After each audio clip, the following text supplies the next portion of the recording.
Yes, Mataji. Thank you, Prabhu. Okay, so today we are going to go through the glories of Jagannath Puri. This was actually given by Radhanath Swami Maharaj long time ago. I tried to capture as much as possible from his lecture.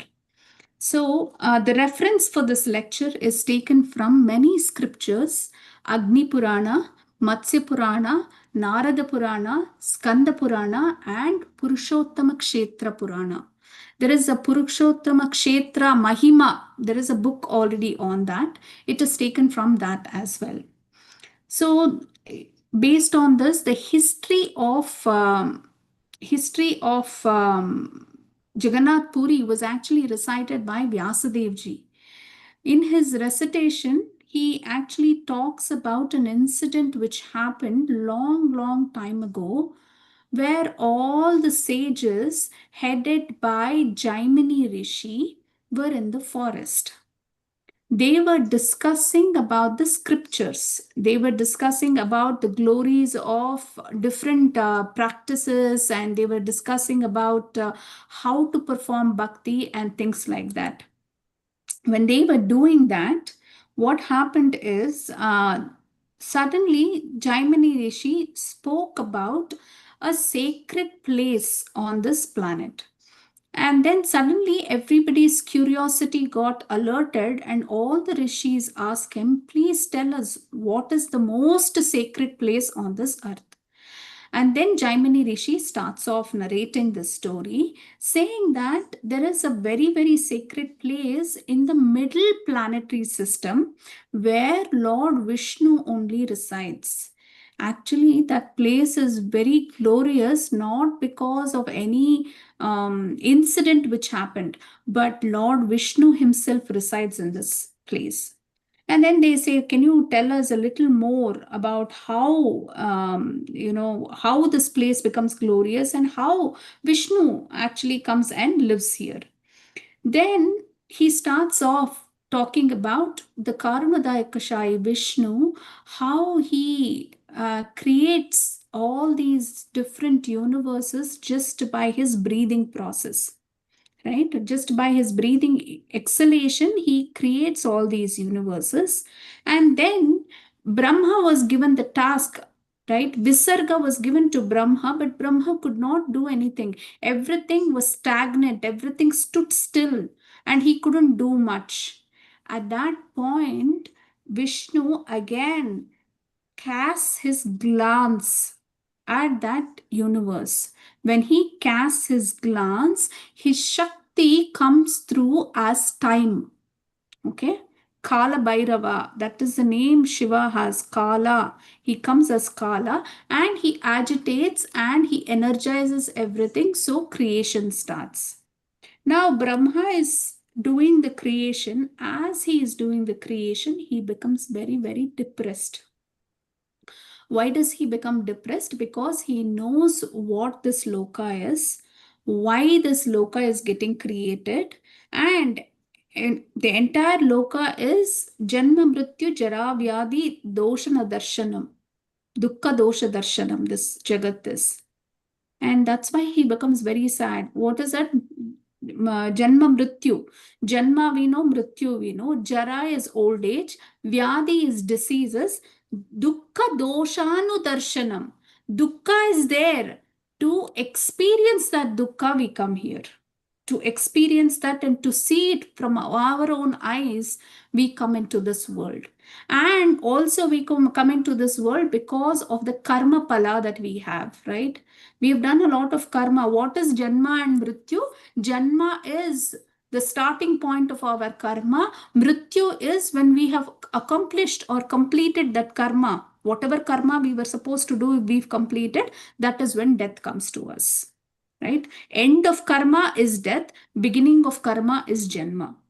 Between that Janma and karma, we go through all the karmas that we have incurred. Just because we have to experience karma, we take this body. When we say birth, we just take this body. Okay. So he becomes very depressed. Every day I'm doing this, day in and day out, I'm creating this world, and nobody is happy in this world. Is there no place where people can, feel happy, kind of enjoy that bliss? Then immediately Lord Vishnu manifests in Hamsa. It is actually said, I don't know how it is. It is actually said he comes on Hamsa, white Hamsa. It's supposed to be Brahma's vehicle, but Vishnu is coming in that vehicle this time. Usually Vishnu's vehicle is Garuda.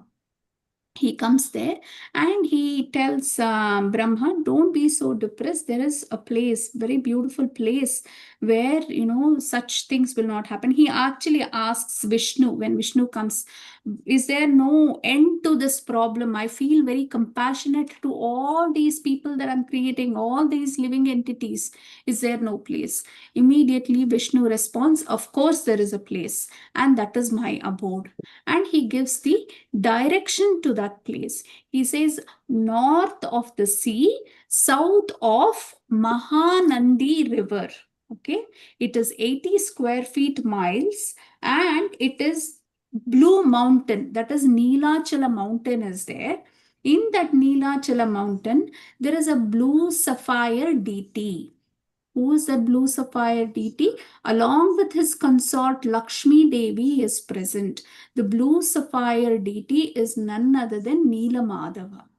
Okay, so he says there is, I have established myself in the deity form as a blue sapphire along with Lakshmi in Neelachal mountain, and there is peace. People can find peace, and it is always there. It is not a temporary location, he says. Immediately on hearing this, Brahma gives up his place. He immediately goes to that place. Where is he going? He is actually going to Orissa. He starts searching in the forest of Orissa for this place, and then he finds that Neelachal mountain. When he finds that Neelachal mountain, he goes very close to the mountain to see what is happening, where the deity is. It is a very beautiful picture that Jaimini Rishi is giving. He tells there was a gigantic Kalpavriksha tree on that Neelachal mountain. There was a big Kalpavriksha tree, and under that tree there was Rohini Kund.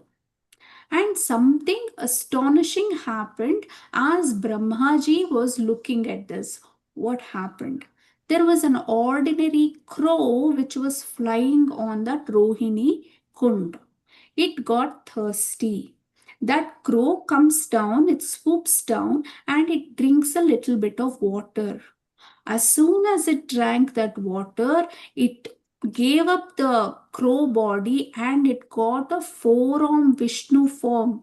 The crow became a consort or an associate, not a consort, an associate of Lord Vishnu, and went to Vaikuntha.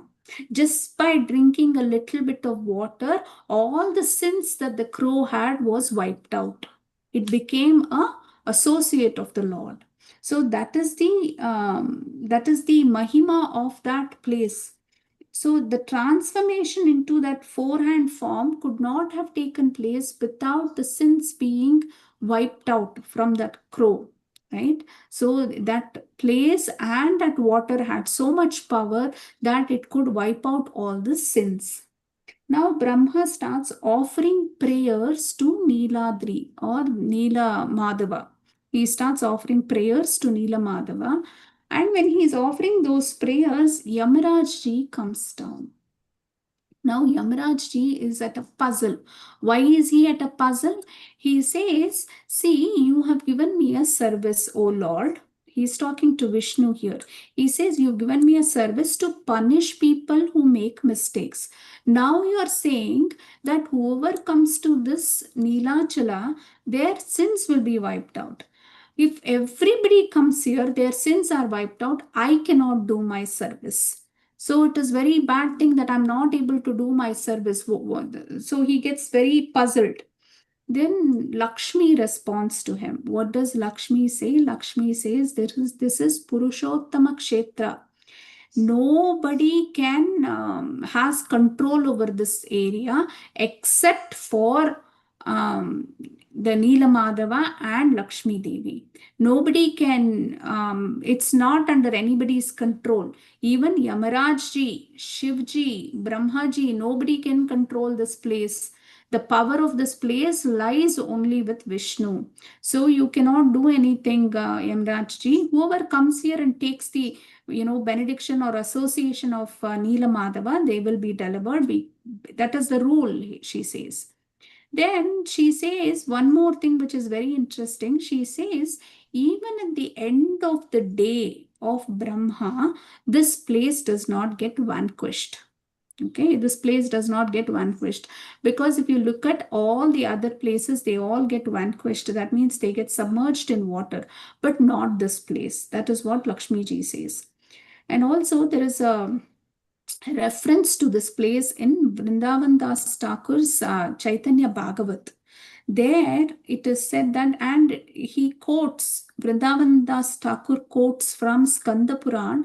What does he say? He says that Lakshmi ji says about this also, that people who are living there, when demigods look at anybody from the top, they look at the ant, the animals, the crows, the buffaloes and everything, and the people also, when they look from the top, they all seem to be having four-hand form, including the small ant. It shows a four-hand form, as if they are the associates of the Lord. That is how it is shown. And then anyone who sleeps even one night in that Purushottama Kshetra, it is said they get the credit of being in Samadhi. Full Samadhi, they are in full Samadhi. Then it is also said, one who takes even one step in that Purushottama Kshetra, that is Jagannath Puri, it gives a benediction of visiting all pilgrimages. Right? You don't have to go to different pilgrimages. Then one who speaks there, that means if a preacher is there and they preach in that place, it is as good as chanting the Vedas itself. Right? And then even if somebody eats fish, you should not eat, because we've been told, as per ISKCON, as per our Sampradaya, we don't eat. But even if somebody eats fish there, it will be treated as avishya. That means it is a sacrificial food offered to Krishna. They will think like that, because even if they eat fish, there is no karma bandhana for that.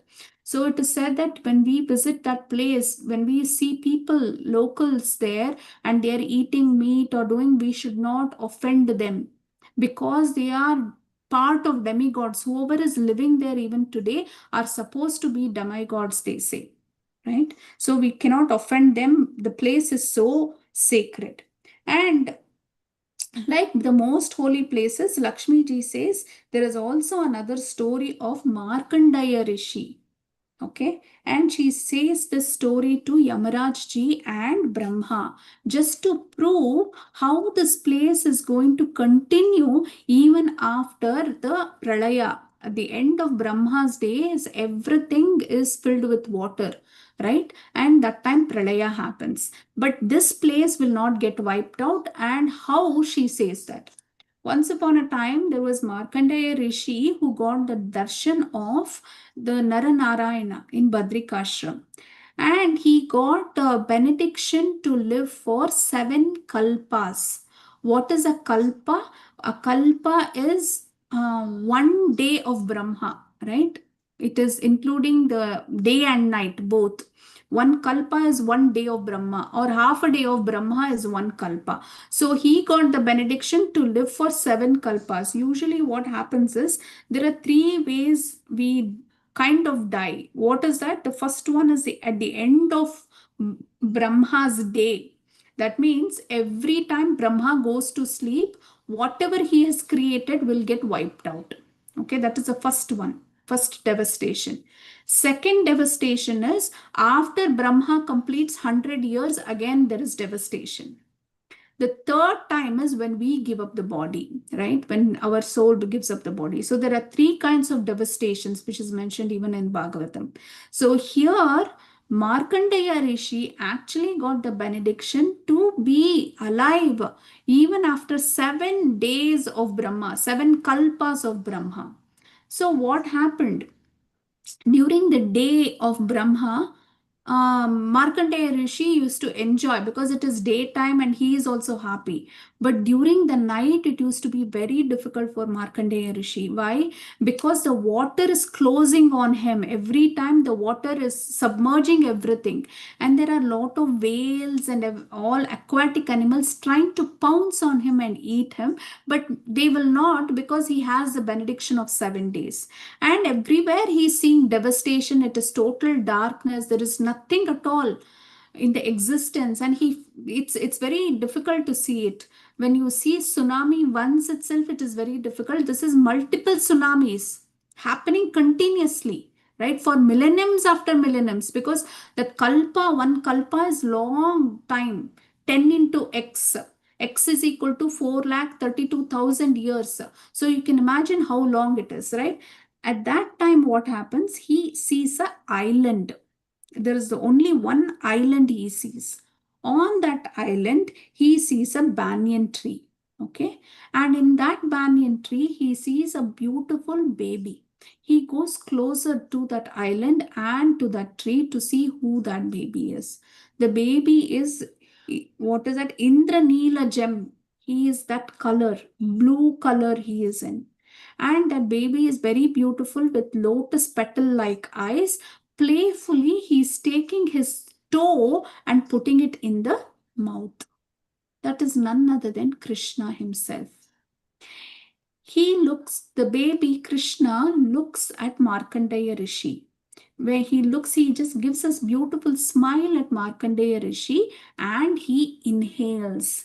When he inhales, Markandeya Rishi also goes into the body of Krishna.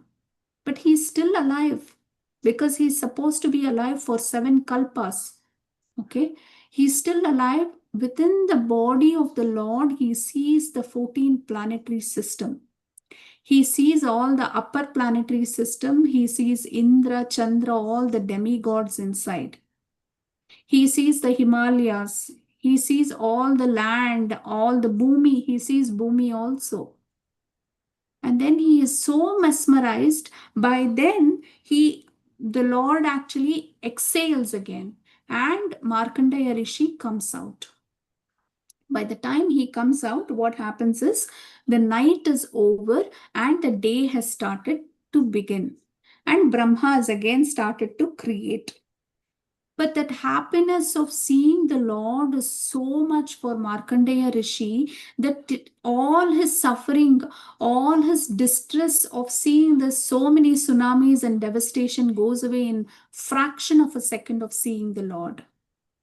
In the same way, in our life also, that suffering will go away. As soon as you have that transcendental bliss, even a little bit by doing bhakti, this this seems very small. Whatever we are going through seems very small in front of the joy that the Lord gives, either through devotion or through looking at his form. Any of these things, anything related to the Lord, for us the only direct contact we have with the Lord is a chanting. The bliss that chanting gives, all the sufferings will go away. It does not take, although we may be suffering for a long, long time, that 1 second of bliss has the capacity to take away all the pain and suffering we've been having for many years. And that is what Markandeya Rishi faces here, because millennium after millennium, he's facing that distress. And he forgets it in a fraction of a second looking at the Lord's face. Right? He's continuing that. For him, his eyes is still seeing. He cannot, even though he's looking at things, he cannot think of anything, right? He's still thinking of the Lord itself. At that time, what happens is Lord Shiva manifests there. Now the creation has started again. Okay, and Shiva manifests there. Actually, Markandeya Rishi, after seeing all this, the baby Krishna, he offers a prayer to Krishna. And he says, I want one benediction, O Lord. The one benediction that I want is that I should have undeviated bhakti towards you. That bhakti, nothing should disturb my bhakti. That kind of bhakti I need. That is the benediction I want, he's asking. And the Lord explained to him, the Lord talks to him and he explains to him, saying that this Purushottama Kshetra is never going to be perished. The devastation, even though it happens, it will not perish. So you continue in this. He's still in that delusion. He's still in that mesmerized state of looking at the Lord, seeing the Lord and everything. He immediately goes to Purushottam Kshetra and he decides he will never leave that Purushottam Kshetra. He goes there, he's still doing tapasya of the Lord, because once you see the Lord, there is nothing more to see. Once you see the Lord, there is nothing other than devotion. And that is what happened to Markandeya Rishi. He goes and he sits in tapasya and he's still continuing to see the Lord in his mind. And Lord Shiva manifests there because he is also interested. He becomes very happy and he is very jubilant. And he wants to see Markandeya Rishi, who has so much faith on the Lord and who's seen the Lord. Right? So he comes there. But Markandeya Rishi, and he's praising Markandeya Rishi, but Markandeya Rishi never opens his eyes. He can't look at Shivji also because he's in that trance still. And what Shivji does is Shiva enters into the heart of Markandeya Rishi. In his trance, Markandeya Rishi sees Shiva standing and he explains the beautiful form of Shiva in his heart. He's able to see that in his heart. He says he has 3 eyes, he has 10 arms, and is covered with that vibhuti, and he is very beautiful to look. And he's explaining the form, and he immediately opens the eyes to see Shiva. And Shiva is standing outside also. And Shiva says, "Oh my God, you're such a great devotee of Lord Krishna, and you got a direct audience with Lord Krishna. You were able to see Krishna. So I want to give you a benediction. I'm very, very impressed by your tapasya. I want to give you a benediction."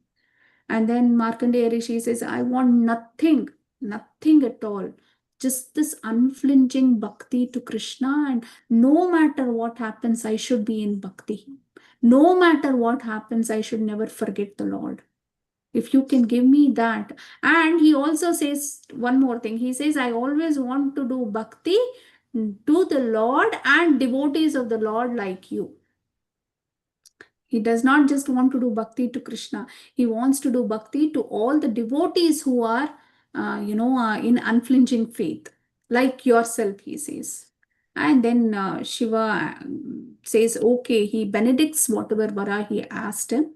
And he's busy talking the praises and he's glorifying Markandeya Rishi and telling Uma, he is actually come with Parvati and Uma, right? And he's glorifying Markandeya Rishi and they both leave. Even today, there is a temple built by Markandeya Rishi for Lord Shiva because he wants to worship Shiva also. And the temple that Shiva is called as Markandeshwara. It is there even today in Jagannath Puri. And then Yamarajji hears all this glorification, right? He is also great devotee of Lord Shiva and he also wants to build a temple, and another temple is built for Shiva which is called as Yameshwara. And every day there is worship of Shiva in these temples. And when a person dies in Puri, Yama has no jurisdiction there.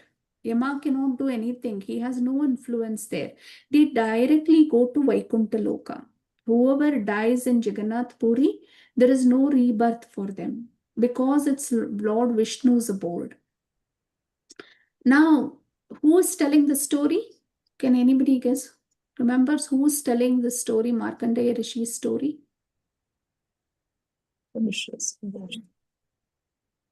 Yes, Vidya Mataji? So Lakshmi ji is saying this story. I just was trying to check if you're listening. So Lakshmi ji is saying the story and she ends the story. And then she tells another thing which is going to happen in the future. She says there is going to be a very, very great king named Indradyumna Maharaj. And this Indradyumna Maharaj is a great devotee of Lord Vishnu. And in the future, Neelamadava and I won't be here. We will leave this place. But when after we've left this place, this King Indradyumna is going to build a very beautiful temple for both of us. And because he's trying to build a temple, he is going to need a lot of help. And she tells Brahmaji, you please help him. That time when the Lord manifests, he's going to manifest with Subhadra and Balaramji. Lord Vishnu is going to manifest along with Subhadra and Balaramji. You please help him. Make sure that whatever help he needs, you please do that, she says. And she says, we are going to disappear from the earth, but we will reappear again when he builds the temple. And then Brahmaji asks, who is this King Indradyumna? Who is this person? And then she starts giving the details of King Indradyumna, where she says he is the king of Avanti or Ujjain, right? Ujjain is Madhya Pradesh.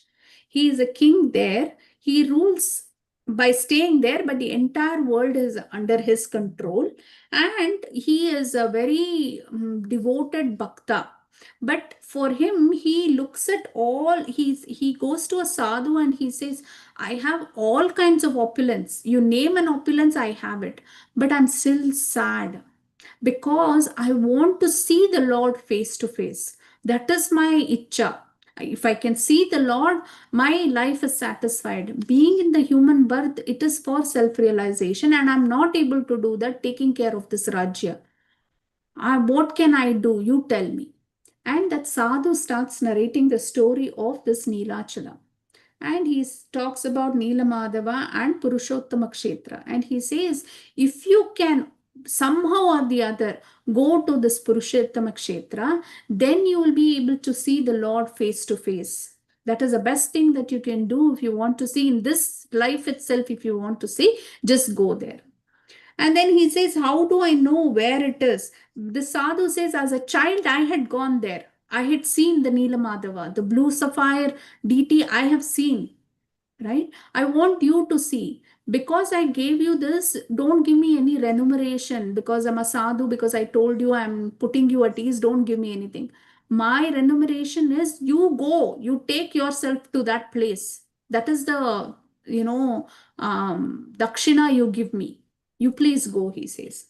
Then King Indradyumna is puzzled where to find this place. So he calls his chief and he tells him, can you please find this place? How can I find this Neelachal place? The chief has a brother called as Vidyapati. And this Vidyapati, he gives that work to Vidyapati to go and find this place, right? And it is life's motto, Vidyapati's life motto or the life's essence now is to search this temple. He goes in search of the temple and he meets Vishwavasu. There is a Shaubaris, there is a forest people. He's going to every forest and he's trying to figure out, and he overhears these forest people talking. And in that, the leader of that forest is that Vishwavasu.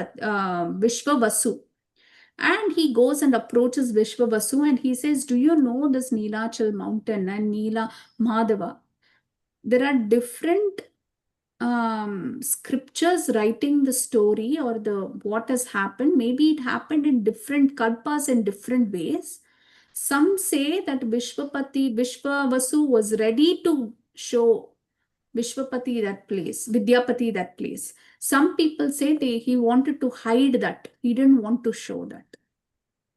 So that is another legend. It takes another 1 hour for us to complete that.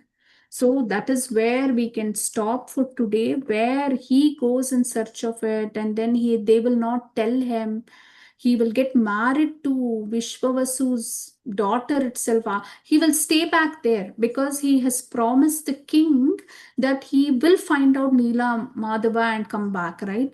So he doesn't want to return empty-handed. Even though Vishwavasu does not tell him where it is, he stays back in that place. And then there is another big legend which goes on, where he actually figures out a way to go to Nilachal mountain and then sees that the deities have vanished there. And that time when he is taking a bath, three pieces of log come and hit him, and he gets a dream. He takes that to the Indradyumna Maharaj, and Indradyumna Maharaj gets a dream saying that carve that as a deity. I'll get into the details in the next session. So this was the glory of Jagannath Puri. It is called as a Purushottama Kshetra, and it is very, very auspicious. Even when we go there, there are a lot of apradhs we may do, especially with the locals. We have to be very, very careful. But once a person visits this place, it is said that all their sins are taken away. There is nothing left once you visit that place. With that, I will end today's session, dear devotees. Hare Krishna.